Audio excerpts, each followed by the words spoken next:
Excellent. Welcome everybody to another episode of our virtual global spine. We are very happy to have Dr. Jain and Dr. Olinger here with us tonight to talk about a topic that is very pertinent today and very important, and it should be important to all of us. So I'm going to start us off just with a few minutes of my thoughts on some of this. And then I'm going to turn it over to Dr. Jain and then Dr. Olinger after that. I think, as usual, feel free to interrupt or interject either in the chat box or to the other panelists and hosts. Certainly feel free to interrupt and stop us as we go along here. So I've had the privilege of being involved in discussing women in spine to some degree over the last year or so, and this was most recently at the Global Spine Congress, where I was very fortunate to be involved in a symposium discussing these things. Even though, of course, it says by women in spine, I was welcomed in and able to give a little talk here. And this is a topic that I think is important, and I think it has to be important to all of us, not just the women, right? And personally, I'll just share a little bit of where I come from and why I think it's important. And one of those reasons is there are women in my life, right? And being in a field that is traditionally has very low numbers of women is certainly an area of interest and some concern. So here's my wife, Mandy, and my two kids, Madison and Grant. And I met her years ago when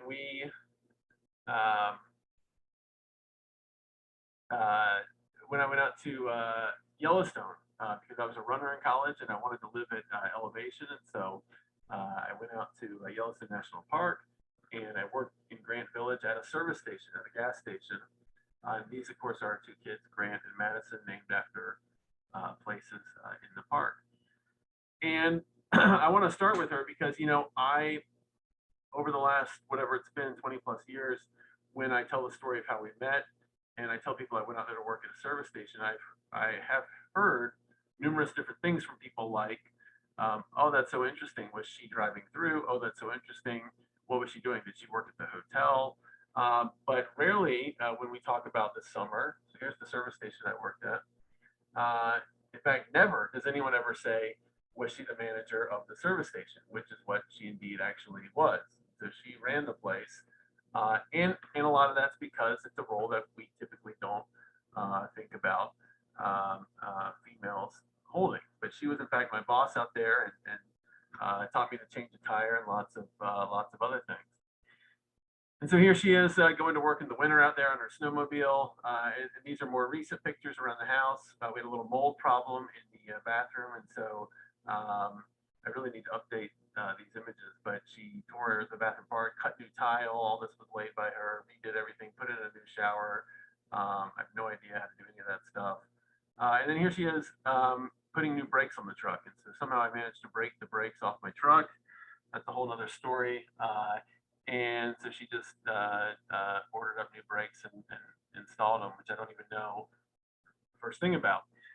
And I share this because as she was changing the brakes, I said something like, wow, this is so great. What a great example that our daughter gets to see, you know, fixing the brakes on the truck. And I think she was a little bit baffled by that and a little bit offended by that, and you know, kind of had the response of, why would you even say that? What do truck brakes have to do with male or female? And I share that because I think she's right. And to her, you know, that was part of who she is in her job for so long that it doesn't make any sense that would be male or female, particularly because she taught me how to do stuff, and I can't change brakes. I can change a tire somewhat. And I bring that up because those things come up as we discuss this in our jobs and in spine surgery, right? And so I'm very, so I learned from that conversation. One of the things I learned is to be a little bit cautious, I think, about, because somebody's a woman spine surgeon, constantly referring to them as a woman spine surgeon, right? I think most people want to just be referred to as what they do or their job. You know, they're a surgeon, right? And the fact that they're a woman, I think, is something we should be somewhat sensitive to as we move forward and we learn how to address some of the issues that we're facing. I'll say I was very fortunate in that my training was at the University of Utah, and we have traditionally had, or in the recent past, had several women surgeons there. And in fact, I would say when you train there, I think you come out really not thinking male surgeon, female surgeon, because there are so many women that are surgeons and great surgeons there. And one of the stories I want to share is from these are some of the kind of prominent people I've worked with there, but this woman is Jen Gerald, who was one of my chief residents, and this is Alan Stotts, one of my who was the program director when I was there. And Jen Gerald gave a talk about women in orthopedics for her graduation talk, and it was a good talk, and it went through the numbers and the challenges and the applicants and all this other stuff. And the truth of the matter is, I remember hearing it and not being so effective, other than thinking that's interesting. There aren't many women, but certainly didn't feel like my problem, right? And Dr. Stotts at the end of it got up and said, you know, to all the men in the room, you know, shame on us for whatever it is that we're doing to make this so unappealing to females to work in this environment. And I think that was the first time I thought, what did I do? Like, why is this my problem? And it gives you a certain awareness of what is there something we're doing? I'm not doing anything. And sure enough, after that conversation, I certainly noticed more things about the field. And so one thing that came up after that was, you know, in our call room, we used to have, and this is a shared workspace call room. We used to have a poster up similar to this. I had to just pull this off the internet, similar to this, of a cheerleader in scantily clad clothing and some message like "Ortho boys, you're the best." Somebody had clearly just written on there. And in years of being there, I never thought anything about it. There was a complaint the next year about it, submitted anonymously. And I remember at that moment, you know, about that it was a little inappropriate for a common workspace. And I remember at that moment reflecting back to what Dr. Stotts had said, and several of us did, and said, yeah, that's probably inappropriate. That should probably come down. And if you think about that situation and you think about various workplaces, you know, it's a little bit weird, right? I mean, my dad was an engineer, and I cannot imagine walking into his cubicle, which is his space, not even a shared space, and seeing some poster like this up on the wall. That would be absolutely absurd. Yet we have things like this in our culture in the hospital, and certainly in orthopedics and in spine, that I think a lot of us don't even notice. And so I think as we move along, these are things we're going to need to be paying attention to and aware of when they come up. Dr. Jain, who you're going to hear from, has written a little bit on this topic and things that we probably don't notice in our everyday life. And she recently wrote this, which I think is outstanding, and everyone should probably read it if they had it, about language. And it is such an interesting thing because if you don't know about it, or if you haven't thought about it, about the way language is very, I don't know if the proper way to say it is male dominated or masculine or whatever it is, you don't notice it until you start thinking about it, or you read this article and you start noticing it more. And so, for example, you know, jobs, right? Policemen, firemen, congressmen, you might be familiar with that and how things have changed in the way we talk about jobs. So it's police officer, firefighter, things like this. But, you know, one of the ones in our world is chairman, right? Chairman is a word that the first time I heard of a woman being chair somewhere, people were saying, yeah, she's the chairman at blah, blah, blah. And then it came up like, well, that's a little strange. That's probably not right, is it? And so those are things I think we're going to have to be aware of, and that should probably change as we move forward. And so, for example, just today, in reviewing this, I thought I should look up how things are listed here. And it's interesting because if you Google our department, you'll see that Dr. Keefe is our chairman, right? We don't have anything to do with the Google website or what they put. But if you look at our department website, he's listed as the chair, and he refers to himself as the chair. And so I don't think that's by accident. And I do think that's part of this whole process, changing things like that that we are probably not aware of. So where do we start in all of this and trying to make change? I think, one thing or for me, a place to start is always with the science. I've been amazed at the amount of data and science on this topic that I was oblivious to. Even if you start with, which is where I started with this Harvard Business Review, 10 Must Reads on Women in Leadership. It is absolutely fascinating, especially, being in the OR and reading about the issues that women in high up leadership positions face. I remember listening, because I can't read, I have to do Audible, I have to, books on tape. I remember listening to these and then coming back to work and going, oh my gosh, that's this. I've read some of the work on this. And so I think it starts with being aware of the different issues, listening, asking questions, and I think this is a great place to start. So with that, I thank you. I don't know if we want to ask any questions now, or we might want to just get right to Dr. Jain and keep going here.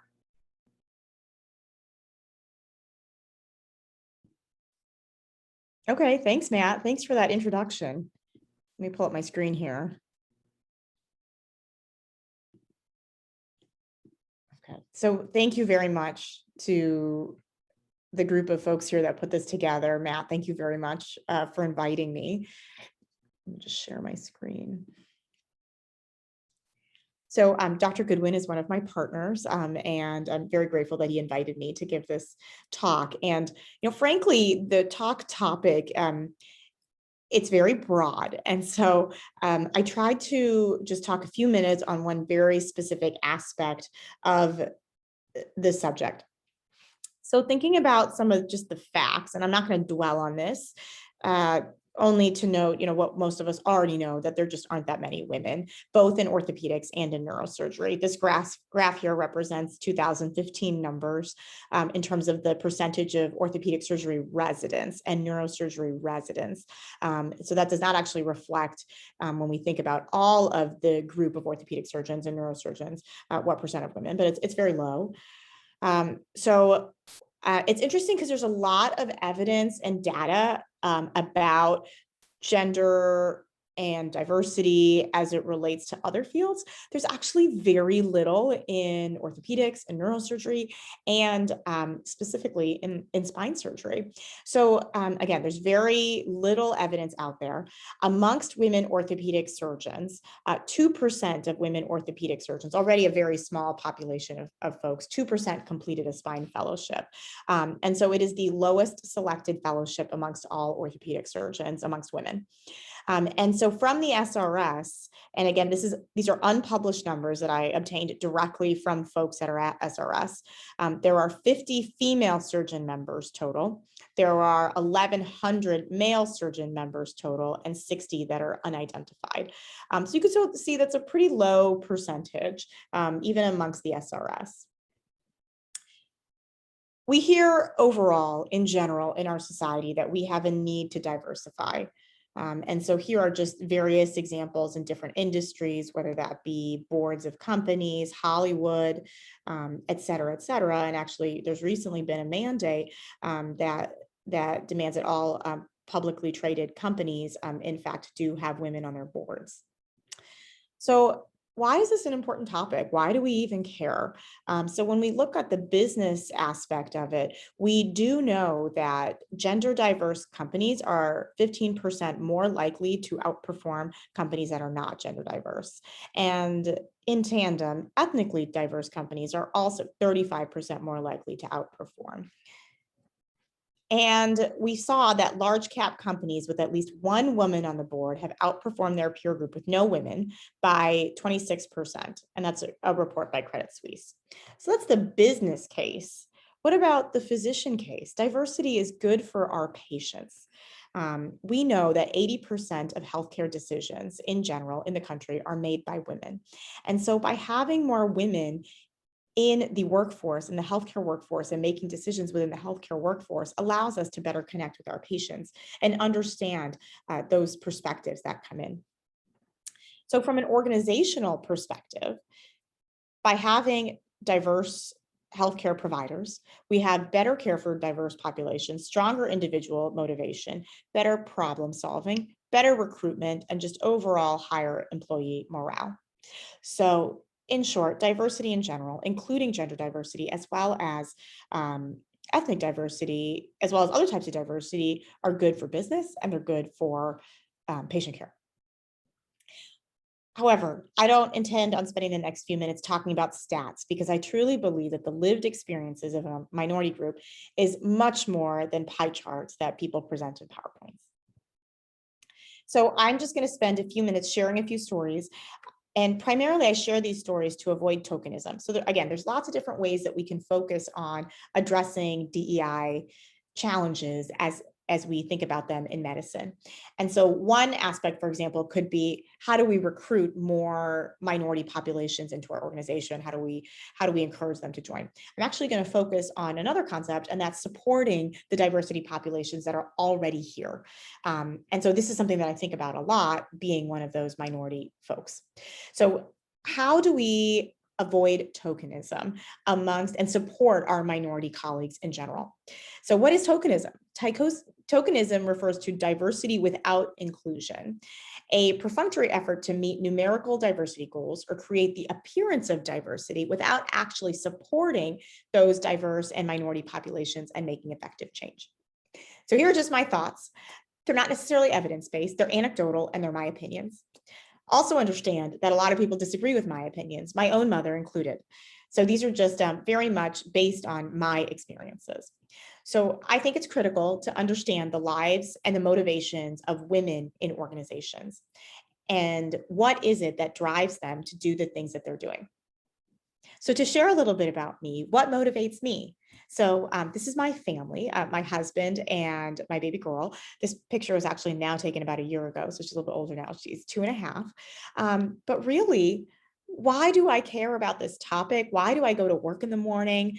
Why do I want to be great at my job? It is for my baby girl. So I'm very blessed to have her in my life. And here are a few pictures. So these pictures are actually fairly recent. These are just from a few weeks ago when I was at Global Spine Congress with Dr. Goodwin. And that's my kid playing around with one of the surgical robots. That's the Globus Excelsius. And then that's my kid also playing with a mallet. And yeah, she had a really great time. So I will say that anytime anyone makes any comments, either in the workforce or outside of the workforce, that might potentially make her think that she can't accomplish what she wants to accomplish, that upsets me. And I would say that that's where I really feel very strongly about intervening. So I think that understanding motivations and understanding the motivations of women in your organization can be really helpful to actually supporting them. So second, empower members of minority groups with decision-making capacity early on in their career, maybe more so than folks that are not of minority groups, and then also work to amplify their voices. So these are pictures of examples of major conferences that I have just gotten in my inbox within the last few months.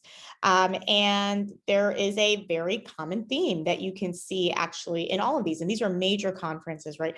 We don't see a single woman. So I would say encourage the women in your organization to actually be present and promote them to participate in or in conferences like this, for example, or try to avoid the manels, as we call it, which are panels that are made completely of men. So let's say you are a man at your organization and you've gotten this invitation for a conference that you actually can't attend. That might be a good opportunity to think about maybe perhaps a more junior minority group in your organization that might have the qualifications and credentials to participate in that conference, and try to encourage that minority group person to actually participate in that conference, putting that person on the main stage. So I'm very blessed that, in fact, I have had this opportunity a few times now. I'm going to just highlight, these are people who motivate me, also people who support me. So these are my partners and the neurosurgeons as well as old partners. And I've circled Dr. Goodwin here because indeed he is putting minority populations onto the main stage and allowing them to have a voice. So I think that that's wonderful and fantastic.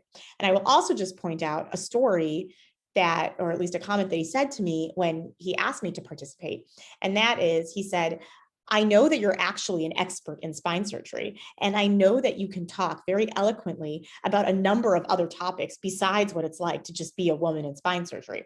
That being said, there aren't very many of you, so it would be great if you could educate us on this topic. So I really appreciated that Dr. Goodwin sees me not just as a woman in spine surgery, but someone who actually can talk very well as a well-known academic surgeon about a number of different topics, and to really consider me as a thought leader. And so I really appreciate that. Finally, demonstrate empathy and shared experiences. In reality, we actually probably have more in common than we do that's actually different. So I'm going to tell another story. This is Jacob Buchowski, also my boss and the chief of our division, and he hired me here at WashU. And so I'll just tell just a very brief story of a way that he really demonstrated that empathy, and that he and I are really one and the same. So very recently, my husband had a very important meeting. My husband has a financial technology company, had a very important meeting that he had on the books for months. And I had a case to do that came in sort of emergently, or rather urgently. And, so I was expressing my frustration. Well, what do? We didn't have childcare for this one particular time. And our nanny had called in sick that day. And so our options are either I cancel my case or reschedule my case, et cetera, or my husband cancels his very important meeting. And I will say that in our relationship, we always say that the patient comes first, right? And so typically, given that he's not really taking care of patients, we've always proceeded in general in these situations, proceeding with my work and not his work. Well, Dr. Buchowski very smartly said that in his relationship, and his wife is also a physician, in his relationship, it was always his wife that was the one that canceled her day when there was an issue with childcare. But ultimately, at the end of the day, that has the consequence of potentially leading to resentment.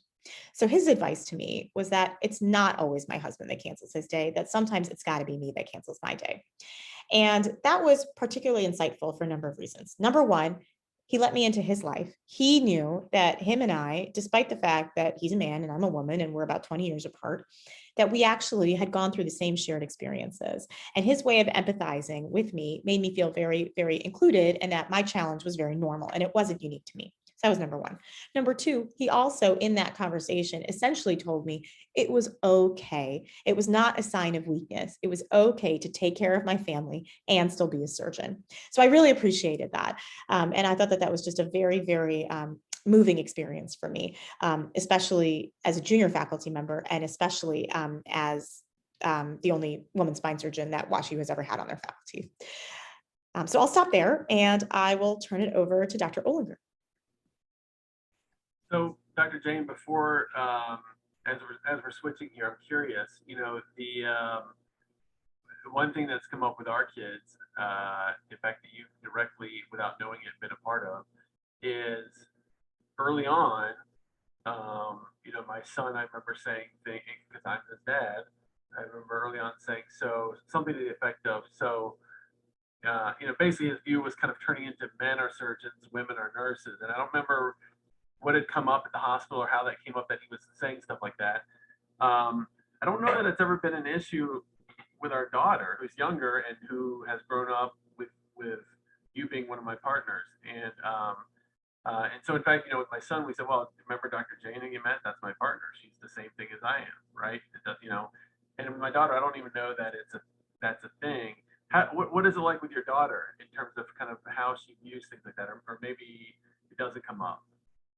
Yeah, I think at the moment she's just too young to actually have perceptions of that. But that being said, I will say that commentary that comes from your son, who at the time was 5 or 6 years old, right? So it's so interesting, I think, that our society has subliminal messaging that puts women and men into gender stereotypes, into what are considered normative gender stereotypes from a very early age. And I have just become so aware of all of that kind of messaging.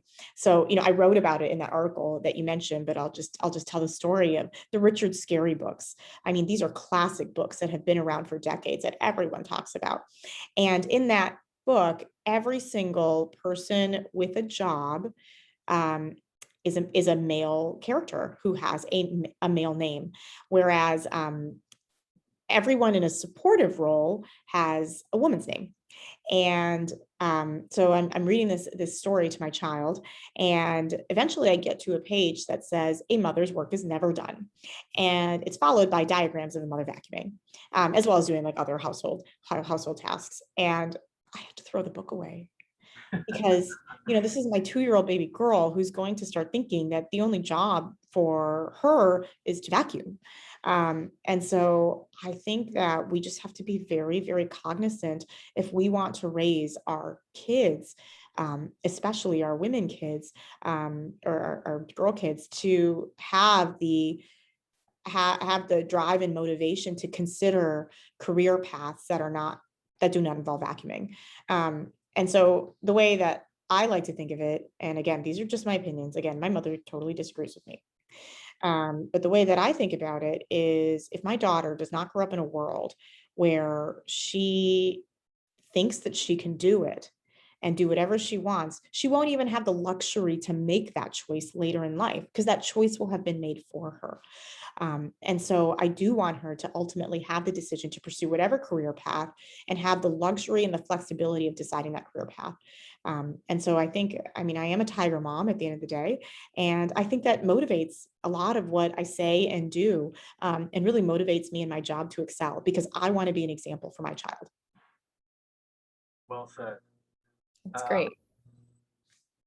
One more quick comment. Alex, one of our panelists who's on, it looks like, is this a uniquely, and at some point before we end, I don't know if he's still on, but I want to hear from Michael about what his kids think. But Alex, is this a US thing? Is this the same in Europe? Is it less of a deal, more of a deal? I'm going to have you now speak for everything overseas, I guess. Yeah, hello, Matt, thanks. Great talk, Dr. Jain. You met my colleague, Cordula Netzer. I worked with her together in Basel, and she was the first attending in spine surgery, and she has an amazing career because she was in general medicine.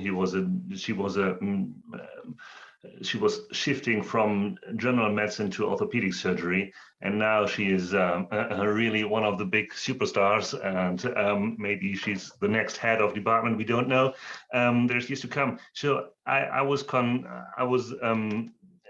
not experiencing in Germany or in Switzerland that female spine surgeons are rare. They were not existent until I met Cordula. She was the first, and I think it's not US American. It's the same here, and we see now more and more attendings. But if you look to the leading roles, to the head of departments, to the there is still nobody who's female. It's just a male world, and I think it will take some years here in Europe. It's not a US American thing. It's the same here, and I think we will see the landscape here in Switzerland and in Germany will change a lot when the societies say that it's necessary to promote, to put female spine surgeons into the conferences as chairs, as you have mentioned. At the moment, we have the annual meeting, and I can show you photos. This is just like you have shown. It's a long line of male surgeons leading the society, and only one woman is speaking. It's not US American. I think it's in Europe. It's everywhere the same in the world. That's very interesting, Alexander. Thank you for sharing.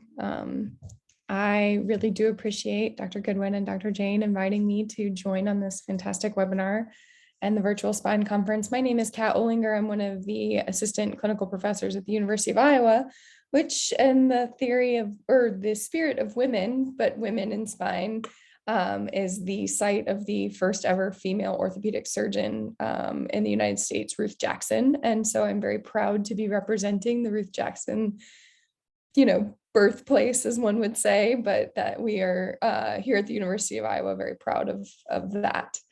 I actually am going to focus kind of on why and how we find identities as spine surgeons. Obviously, both Deeptee and myself are orthopedic spine surgeons, and that, I do have neurosurgery friends, and although they are very underrepresented as well, they seem to have a little bit more of a network to them. And so we're going to talk about how finding an identity as a female spine surgeon is a little bit different than maybe even in a different facet of orthopedics, whether that's trauma, hand, or pediatrics, networking opportunities. And then I was never taught how to deal with a difficult situation as a female. And I think that there are two different aspects of that, and that is really important. And, I'm relatively new as an attending.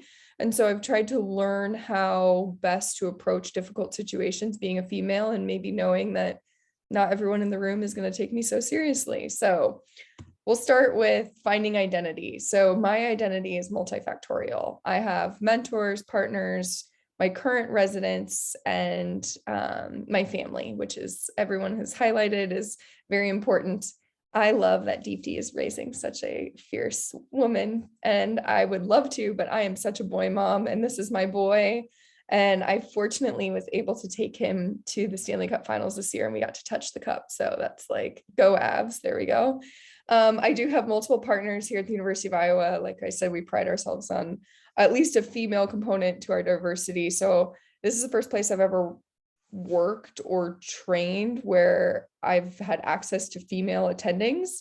I trained at the University of Tennessee at the Campbell Clinic, and I did have one female attending, but she was really she's excellent, and I really do like her, but she was phasing out her career in terms of operating, and she's more on that side of things. And so for me, seeing women operate was actually intriguing. I had not been trained that way.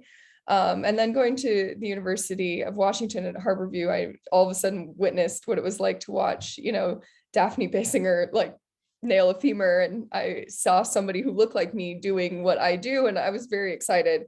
And so I think I get a lot of energy from my current partners. All of them don't do spine surgery. I should say that I'm the only one, just like Deeptee, who does spine. But they're a great energy. My residents are also equally there. And it is great to see the spark of them realizing that spine is not just a boring 6-week rotation where you don't sleep. It's one of those things that can be successful, and you can be successful as a female.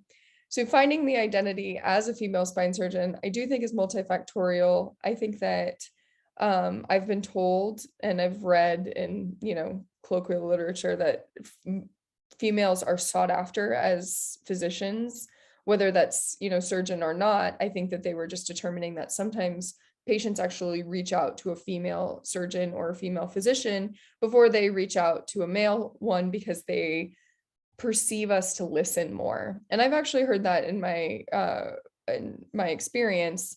In my partner situation, a lot of us listen to each other. We have very similar struggles, difficulties, not just withstanding to spine. I have a pediatric partner who, this is her beautiful baby girl, was breastfeeding the first time I met her. And, that is a very hard thing to balance, changing and turnover and trying to breastfeed in between cases. And, those kind of things are daily struggles, and that's not just to spine. So I think that it's really important for us to find an identity in what we do and use our current experiences to foster our relationships with our trainees, and even younger, reaching out. We all know about the Perry Initiative, the Ruth Jackson Society. There's multiple aspects of mentorship that is available, so that we can show younger trainees that this is possible. And that there was a survey that the Academy put out in 2012 about the resistance of female orthopedic surgeons, one, to even from medical school applying for residency, but then once in residency, determining why they continue not to practice. There are more trainees and then they choose not to practice after they graduate. And a lot of it had to do with the perception of strength and the ability to perform the surgery, but also the perception of a work-life balance. And so one of the things that I try to do, I don't know if my residents would tell you this is true or not, is to demonstrate that. And even to my male residents, I don't change that based off of gender, because I do think it is important in orthopedics now to show that we are capable of being well-rounded humans and not just being, just only surgeons, that we have families, we have priorities, we have different avenues and ventures that are important to us. I also have a long line of men who have helped me get to where I have gotten today, and I would not be here without them. And I think it is very important to understand that each one of these people on this slide have contributed to my education and to my ability to do what I do, but they also contribute to my identity. Up here in the corner, we have Carlo Bellabarba and Rick Bransford at the University of University of Washington at Harborview, and they're spine attendings, and they have never looked at me once. Like you said, Matt, I was never treated like a girl. I was a fellow, and that's all I wanted to be. And these are my co-residents, and every single one of them are my brothers, and they will tell you that I can do everything that they can do, and they never once treated me like I couldn't. My co-fellows both have daughters, and I hope that I show a glowing example like you are to Deeptee and Matt, in your relationship, that if you want to be an orthopedic spine surgeon, my dear, let's do it. You can do it, and you don't have to wait. And then these gentlemen down here are my current partners. Obviously, y'all can recognize Stu Weinstein, who is a fantastic mentor and a human. And having these people who've done spine surgery for so long look at me as a colleague and not necessarily like somebody who doesn't belong has been very important. And I agree with what Dr. Jain said, is that we need to change the narrative and not say, it's just because she's a girl that she got in here. It's that they, and not pronoun driven, but that you need to understand that if you start the descriptors early, that people stop calling you a female surgeon, they just call you a surgeon. And that's really important to me. That looks like Ian Elliott. That is Ian Elliott. I was going to shout out to Utah. He's my co-fellow, and I saw your pictures. I'm also a product of Michael Beebe, so very much wow. Utah ingrained. Well, I have to say, for this talk, Ian Elliott, that example I gave of the poster, I distinctly remember he was a year behind me, but he somehow was involved. I don't know if he was an admin something at the time, but I remember there was somebody else said something like who complained or something at one point, and I distinctly remember he was one of the that kind of stood his ground and said, hey, there was a complaint, it doesn't matter where it's from, I think they're probably right, it should come down in the story. He was actually a great advocate for this, even as a resident. And I will give a shout out to Ian, and I don't think he'll mind me sharing this, but his mother was one of the first female residents that trained at the University of Washington, and she is still practicing. She's a fantastic hand surgeon in Miami. She still does replants, and she, by far, Dr. Willett has inspired me, and that Ian 100% errs on that he is the product of her showing him that it is possible for females to be respected in this position. And I owe a great deal amount to Dr. Elliott, but also Dr. Beatty is my their co-fellow, is that they taught me how to respond to people who didn't think I should be there, because Ian's mother was that example. There's a picture of her in the office in the Department of Orthopedics at the University of Washington, pregnant with Ian, standing next to Sig.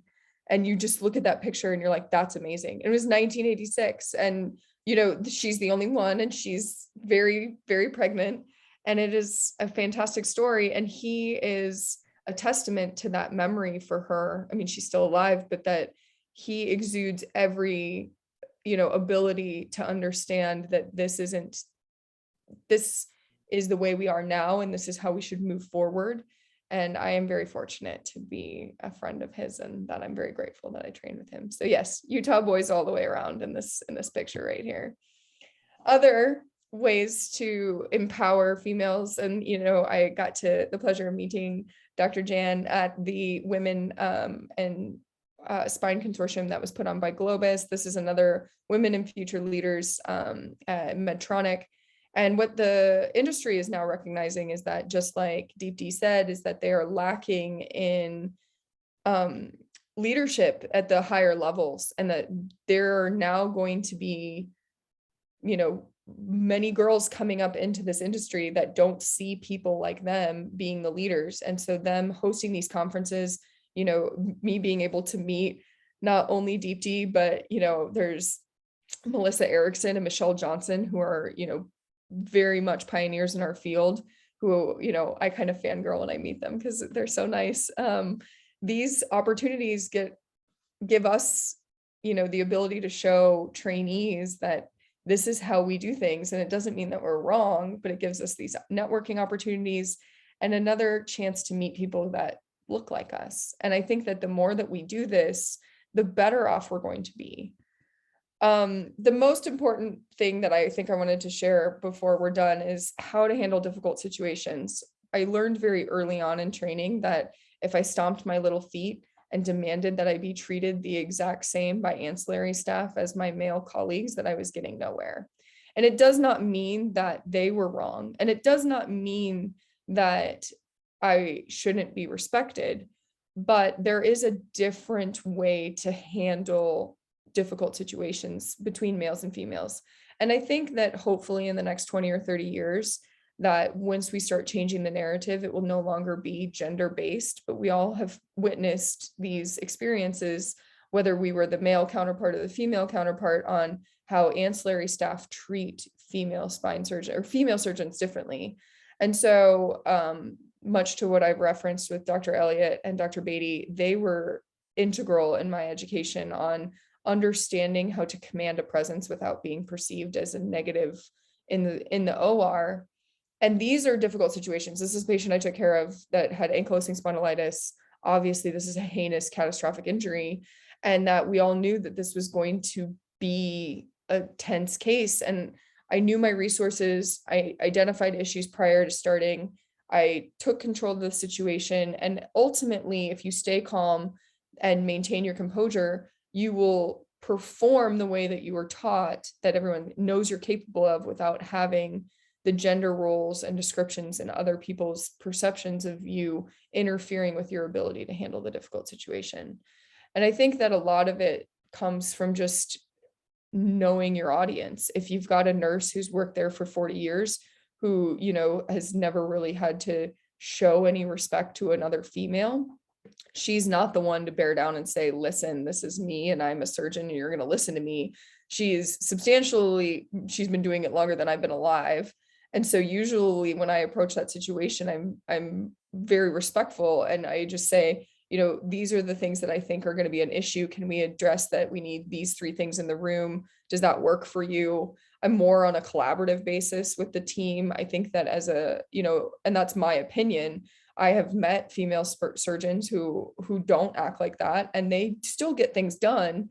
But I do think that some of the gender, at least in my training experience and my current experience, that if I demand things and I stomp my feet, I don't get what I want.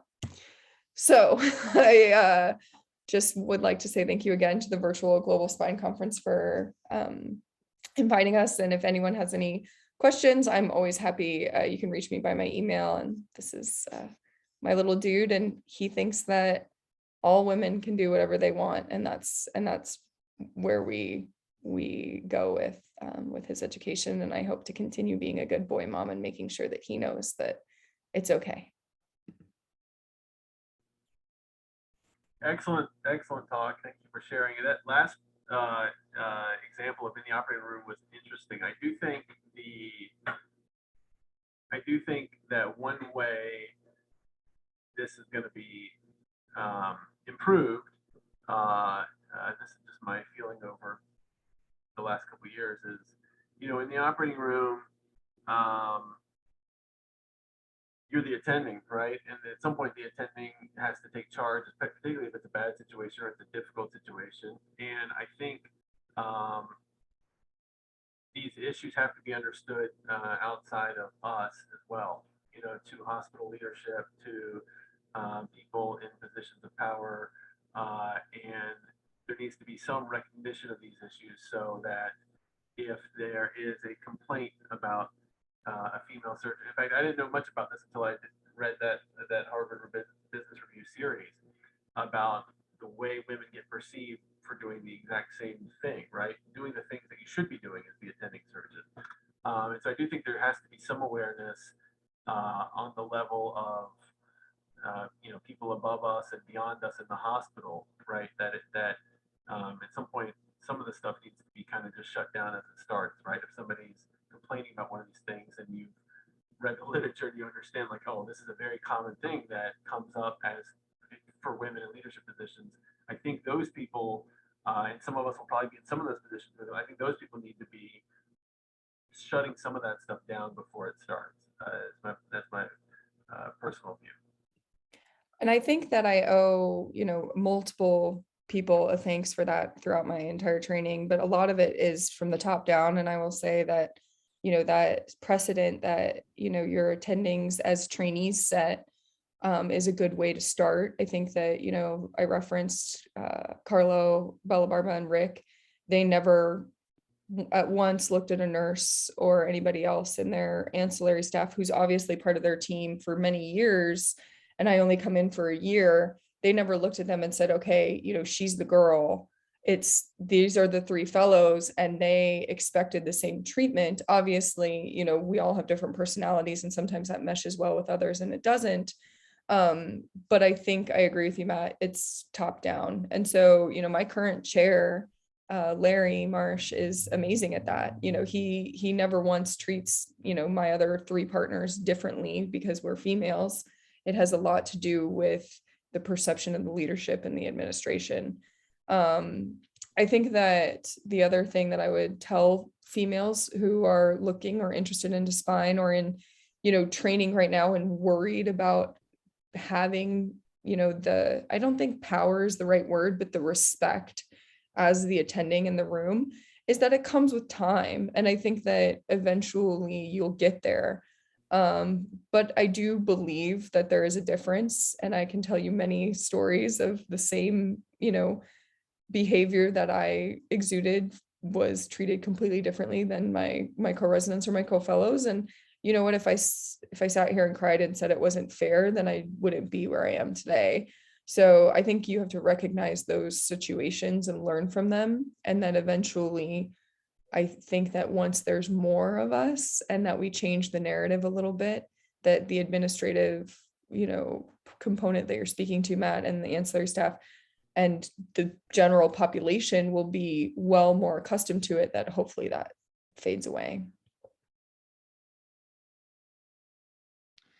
Thank you, Dr. Olinger. Dr. Olinger, I have a question, because the thing with the nurses in the OR, this is in every specialty there.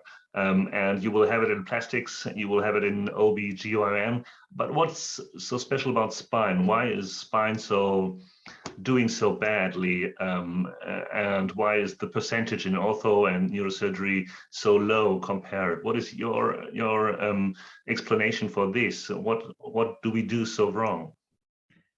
I think there's two major components, Alexander, that I would highlight. And, you know, being that I'm from the University of Iowa, we do a lot of surveys and research, and we're currently researching why at training level, why females are not interested in spine, with various, you know, surveys and statistics.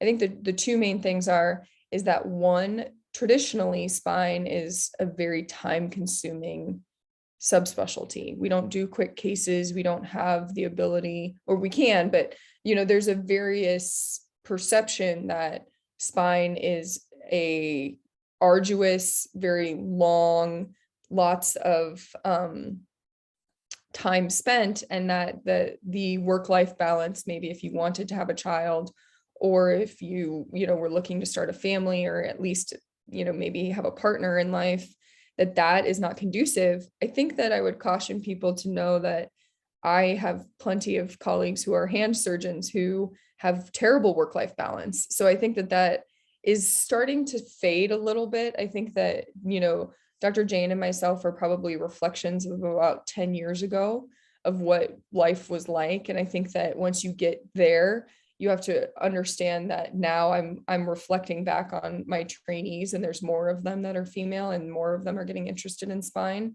And, listening to people who trained me say that they realize that there's more, and they're just starting to realize that the work-life balance is appropriate for the person and not necessarily for the subspecialty. Obviously, spine surgery as well is perceived to be mechanically or physically difficult. I have friends who I trained with. Obviously, the two imposing men you saw were very big and very brutish. But I do have other residency friends who were actually less physical capable than I was, had smaller hands than I did, and they were males. And that doesn't mean that they weren't capable of doing the same job. I always told my big friends who are football players who do orthopedic surgery that it's not brute strength, it's about leverage. And I think that the perception of strength and time are the two main components. And I think that those are the two components that we can quickly work to squash. I would tell people that, I take my kid to school and that's part of my contract. And I built that into my contract so that my clinic starts at a certain time. I have a extreme respect for my family, and that starts first, just like Dr. Jain was talking about. And that has been there for a long time. I just think that we need to kind of show people that it's your ultimate choice and you can still be successful. The other part about physical abilities is that, obviously we can all do tendopelvises in these large scoliotic reconstructions. I think that some of the industry is now moving to adhere or at least accommodate people with smaller hands, which I think is going to be a, forwarding portion of diversity in our industry and our subspecialty, because a lot of the instruments were made for men who have, size 7.5, size 8 hands, and I wear size 6 gloves, and I can't palm a French bender to save my soul. And so the industry has now recognized that, and they are making sub instruments that are specific to hand size. And I think that will also help the perception and the ability to perform these surgeries, because they are physically demanding. But I know people who are much more physically imposing than I am who are not capable of doing that because they don't understand leverage. So those two main myths, I think, are the easiest ways to squash this perception early on. So I'm curious to hear if there's a particular thing that surprised each of you as you started as an attending as it pertains to this topic. And then I guess the second part of my question for that is, when you encounter the coworker or staff or whoever that clearly is being different to you because you're a female in whatever setting,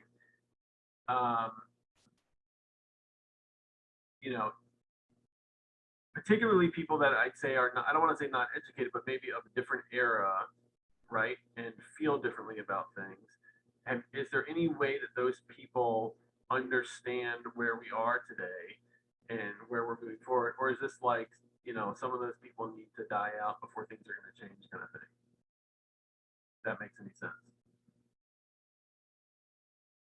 And I liken this to growing up in South Carolina, and everybody knew some very old person that had never left the farm that had terrible views about race and everything else. And he kind of wondered, like, have they never met another person, that sort of thing. So I never felt like that person was ever going to change. But yes, happy to hear your thoughts. Yeah, I would say what I found surprising, and actually there's research on this subject, not in medicine, but outside of medicine. And that is, I personally always felt really supported from a gender perspective, actually, until I became a faculty member and actually became in charge. And there actually is research around this, and there's some theories around it. And they always say women excel as med students, and they, you look at, like, for example, you look at like high school valedictorians, like by and large, they tend to be women. You look at, college people who like do the best academically in school, and it tends to always actually be women. But then you look as you get older and older and older, like who actually has the more powerful positions, and they always tend to be men. So like, why is that? That doesn't make sense. So the theory is that when you're a medical student, when you're a resident, you're in a supportive role. So you're, as a woman, you're fitting the normative gender stereotype. You know, you are responding to requests. You are, again, supporting the attending person. Once you're an attending and a faculty member, you are actually the person in charge of that patient, of the room, of practice. You're managing people. And it's in that situation that women tend to sort of be left behind. And so that is what surprised me most, because like I hadn't, I really, actually, I'm going to be frank, I don't think I really experienced gender bias until I became a faculty member, or at least I didn't feel it. And so it was really upon becoming a faculty member that for the first time in my life, I was like, wow, this person really thinks that my ambitions are lower because I'm a woman, or because I have a family, when really my ambitions are extraordinarily high. And so that's where I have found it. It's really an underestimation of, number one, what my technical abilities are. I'm an excellent surgeon, and what my ambitions are and where I want to take my career. People presume that I want to work part-time because I want to take care of my child, or that, you know, I don't want to do as much surgery because I, you know, again, I have to balance my work life. When, you know, in reality, a lot of my motivations are actually like up to here when it comes to career potential. So that is what I have found very surprising. And I didn't learn that, you know, until 2 years ago.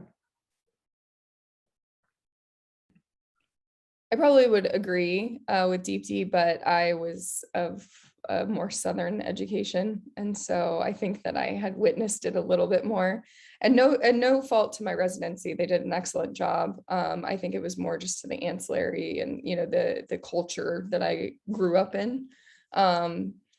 But I think what is more surprising to me is not only what, you know, Deeptee is saying, that I am having to work or show or demonstrate that I have the capability, but the drive and the grit to do this. But that my residents see that. And I didn't realize that, you know, they're not, I didn't understand. And it's more my male residents. My female residents, I think they get it. And they, you know, I think would by and large tell you that they don't experience gender bias, and they are very well treated. I think that my male residents are realizing that even my patients who, you know, once they see what I'm capable of, are very respectful, but, you know, maybe live in rural Iowa and they've never seen a female doctor, let alone a female spine surgeon. And so they're, you know, not accustomed to that. And I tend to have male medical students and male residents with me that get a lot more respect, you know, in my presence even, and it bothers them. You can tell it bothers them. And most of them are at this level fathers, and most of them are fathers of females, and they are appalled. And a lot of them kind of twist, they like, you know, switch it, and they're like, okay, no, that's not okay. Or they'll stand up for you. I had multiple attendings in residency do the same thing. I had one resident interaction where I was positioning a larger patient. I trained in Memphis, it's very common. And my attending wasn't in the room, and the nurse was offended. She said I wasn't allowed to touch the patient until the attending got in. And the attending was expecting me to position and prep a patient, and he was flipping rooms. And I was like, no, like I need to do this. And she's like, you're not capable of it. And my attending came in and just was like, that is not appropriate. And he was very respectful to her, but he goes, she was doing what I told her to do, and she's capable of it. I think what is more shocking to me now is that my residents are starting to see that, and they're, you know, responding to that in what I would say is a very endearing, but also appropriate way. And I hope that I can continue to show them that it's, we're good, we can do it. And, you know, they want to work just as hard, and they want to show you that they want to work just as hard as you're working. I got a compliment from one of my best friends in residency at our graduation speech, that he said that I was the hardest working person, and that he wanted my work ethic. And that to me, like, still just makes me want to cry, because that's what you want to embody in somebody else. And it was a male, you know. So I think that I do think that as an attending, you get it a little bit more. I agree with Dr. Jain, and that I'm shocked that my residents are picking up on it, and they're responding in the way that I would want them to, without me asking, at least. Yeah, I think I remember a few people in the slides I showed. Dr. Kristen Carroll at Utah was one of the very influential on me, and I didn't even know it. In that, I mean, she's a female surgeon, but I don't recall ever thinking of her as a female surgeon, which is a little bit funny to say. And I remember trying to get a blade plate out of a kid's hip, and it was I guess it was an older kid, but it was scarred, and there's all sorts of stuff, and I couldn't get it, and she let me struggle, and I couldn't get it, and then I remember her coming over and just getting it out, and I but I remember at the time not thinking like, oh, I couldn't do it, and this female could, or anything like that. It was like, yeah, she's a lot better than I am. It was just like, yeah, like, how did you do that again? And I don't think I've always felt that way in different points in my life about things. So I think you're exactly right. Having that attending model where it becomes, hopefully, in whatever time it takes, just more normal. That it's a job, and a little more normalization to it. Any other questions or comments from the folks left here? It looks like we're kind of rolling over our time just a little bit here. Yeah, I would love to have a European question, because we are a little bit loving regulations from the government. And we are discussing whether there should be a quantum of female people in leading positions or in the staff. What is your opinion about when there was a law that, let's say, 33% for the next 5 years have to be female doctors in a department, orthopedic department? If the department doesn't fulfill this quote, they have to pay a fee or something like this. They get bad marks. What do you think about the quote? It's very socialistic. In Europe, many are pro for this quote.